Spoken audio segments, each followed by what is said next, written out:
Halo guys, kembali lagi bersama saya Esther dan kita kembali lagi dengan tugas Sistem Pengendalian Manajemen dan saya akan membahas materi tentang jenis-jenis ukuran kinerja.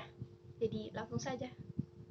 Nah, kita masuk ke jenis ukuran kinerja yang pertama, ada contribution margin atau margin kontribusi. Nah, di sini ada dengan rumus sales minus variable cost. Nah, jadi margin kontribusi atau contribution margin adalah laba tambahan yang dihasilkan dari penjualan setiap unit produk setelah dikurangi biaya-biaya variabel. Contribution margin juga didefinisikan sebagai jumlah uang yang harus dibayar oleh perusahaan untuk menutup biaya tetapnya setelah membayar seluruh biaya variabelnya. Jika setelah digunakan untuk menutupi seluruh biaya tetap, tetapi masih terdapat sisa. Nah, maka jumlah uang tersebut merupakan laba bersih operasional perusahaan. Nah, namun jika sebaliknya, maka termasuk kerugian bersih operasional di perusahaan itu. Nah, yang kedua ada direct profit. Nah, di sini ada rumus contribution margin minus fixed cost. Nah, laba langsung ini mencerminkan kontribusi pusat laba terhadap overhead umum dalam laba perusahaan. Nah, ukuran ini menggabungkan seluruh pengeluaran dari pusat laba. Nah, jadi baik yang dikeluarkan dari perusahaan ini atau dapat langsung ke pusat laba tersebut. Nah, jadi tanpa memperdulikan apakah tiga ada control profit atau laba terkontrol. Nah, jadi laba terkontrol ini adalah laba yang dikendalikan dan ditelusuri pada definisi yang bersangkutan pada manajer pusat laba. Nah, jadi laba ini dihasilkan setelah dikurangi seluruh biaya yang tidak langsung dan dapat dibandingkan dengan laba rata-rata yang ada maksudnya di dalam industri. Nah, atau biaya perusahaan yang terkontrol.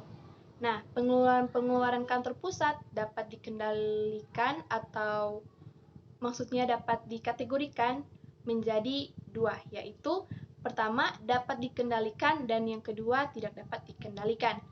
Nah, yang termasuk dalam kategori pertama adalah pengeluaran-pengeluaran yang dapat dikendalikan.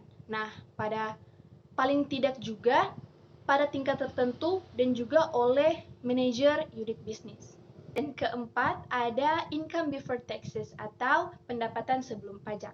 Nah, dalam ukuran ini, seluruh overhead korporat dialokasikan ke pusat laba berdasarkan jumlah relatif dari beban yang dikeluarkan oleh pusat laba. Ada dua argumen yang menentang dua alokasi ini. Dan apa sih itu? Yang pertama, ada karena biaya-biaya yang dikeluarkan oleh staf di departemen korporat seperti bagian keuangan, akuntansi, dan bagian sumber daya manusia tidak dapat dikendalikan oleh manajer pusat laba. Nah, maka dari itu, manajer tersebut sebaiknya tidak dianggap bertanggung jawab untuk biaya tersebut. Nah, yang kedua ada sulit untuk mengalokasikan jasa staf korporat dengan cara yang secara wajar mencerminkan jumlah biaya yang dikeluarkan oleh setiap pusat laba. Yang kelima ada net income atau pendapatan bersih. Nah, yang kelima ada net income atau pendapatan bersih. Nah, di sini ada rumus income before taxes atau EBT minus tax.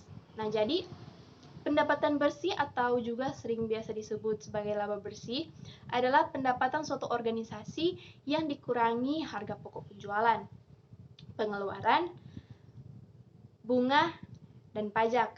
Nah, pendapatan bersih ini dihitung dari sisa semua pendapatan dan keuntungan dari semua pengeluaran dan kerugian dari periode-periode tertentu dan juga didefinisikan sebagai kenaikan bersih dalam ekuitas pemegang saham yang dihasilkan dari kegiatan operasional perusahaan. Dan juga pendapatan bersih berbeda dengan pendapatan kotor yang hanya mengurangi harga pokok penjualan. Nah guys, itulah materi yang sudah saya jelaskan tentang jenis-jenis ukuran kinerja dan mohon maaf jika ada kesalahan kata dan materi yang ada dan juga semoga materi ini bisa membantu teman-teman semua. Terima kasih sudah menonton video ini dan